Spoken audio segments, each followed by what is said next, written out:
Bonjour, aujourd'hui nous allons voir comment faire le produit de fraction. Je te conseille de revoir les vidéos sur les fractions et les nombres relatifs. Nous allons sur un exemple justifier la règle à appliquer. On cherche le résultat du produit 4/7 fois 3/5. Nous allons multiplier ce produit par 7 fois 5. Les parenthèses ne sont pas nécessaires, mais elles permettent de mieux comprendre ici le raisonnement qui est tenu. Dans la seconde ligne, nous allons supprimer ces parenthèses et dans la troisième, déplacer les facteurs. Nous obtenons 4/7 fois 7 fois 3/5 fois 5. La règle fondamentale nous permet dans le premier produit de barrer les 7 et dans le second de barrer les 5.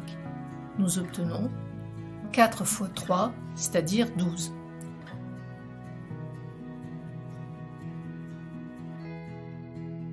Partons maintenant de 12. 12 peut être écrit 12 fois 1.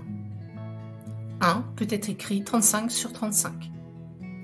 12 fois 35 sur 35 est égal à 12 sur 35 fois 35.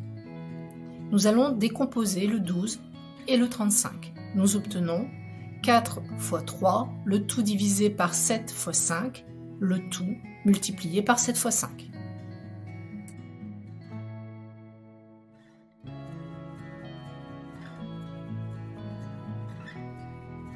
Par transitivité, nous obtenons le fait que 4 sur 7 fois 3 sur 5, le tout multiplié par 7 fois 5, est égal à 4 fois 3, le tout divisé par 7 fois 5, le tout multiplié par 7 fois 5.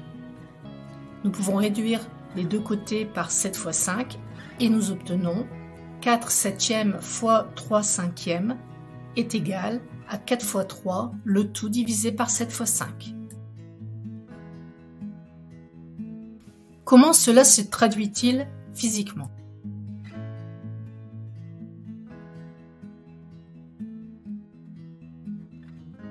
Nous allons considérer un rectangle de 5 colonnes sur 7 lignes.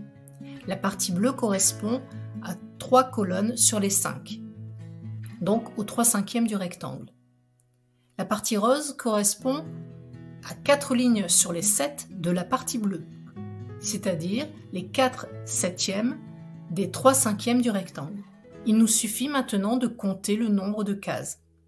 Il y a en tout 21 cases bleues sur les 35 et 12 cases qui sont à la fois bleues et roses sur les 35.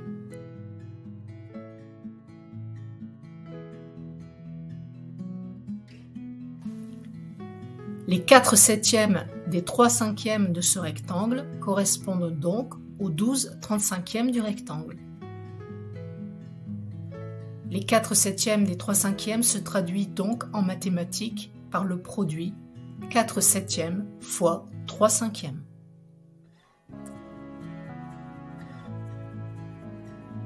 Nous énoncerons donc la règle pour tout nombre A, B, C et D, C différent de 0 et D différent de 0, A sur C fois B sur D est égal à A fois B, le tout divisé par C fois D.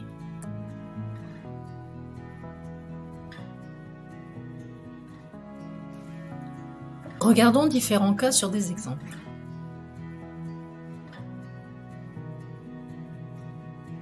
Calculons moins 3 sur moins 2 multiplié par 5 sur moins 7. Comme c'est un produit de nombres relatifs, nous allons nous occuper en premier des signes. Nous avons 3 facteurs négatifs, 3 étant impair, le résultat sera négatif. Nous allons ensuite multiplier ensemble les numérateurs et les dénominateurs. Nous obtenons moins 15 sur 14.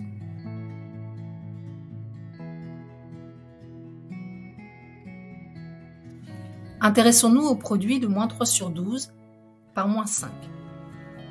Moins 5 n'étant pas écrit sous forme fractionnaire, nous allons l'écrire moins 5 sur 1. C'est un produit, nous allons donc nous occuper des signes en premier lieu. Il y a 2 facteurs négatifs, 2 étant pair, le résultat sera positif. Nous faisons le produit des numérateurs et des dénominateurs et obtenons 15 sur 17.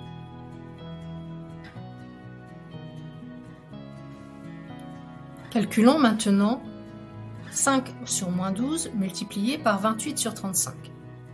C'est une multiplication, nous nous occupons au premier des signes, un facteur négatif, 1 est impair, le résultat sera donc négatif. En observant bien chacun des facteurs, nous constatons qu'il est possible de les décomposer de façon à appliquer la règle fondamentale. Le 25 sera écrit 5 fois 5, le 28 7 fois 4, le 12 4 fois 3 et le 35 7 fois 5. En appliquant la règle fondamentale, nous obtenons comme résultat moins 5 tiers.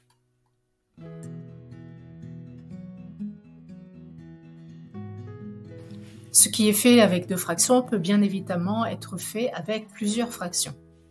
Calculons 25 sur moins 3 multiplié par moins 7 sur 35 multiplié par 3 sur 15. C'est un produit, nous nous occupons du signe. 2 facteurs négatifs, 2 est pair, le résultat sera donc positif. Nous constatons que, au numérateur de l'un et au dénominateur de l'autre, nous avons le nombre 3. La règle fondamentale nous autorise à les barrer. Nous allons ensuite appliquer ce que nous avons vu précédemment, décomposer 25 et 35 ainsi que 15 et nous allons obtenir comme résultat un tiers.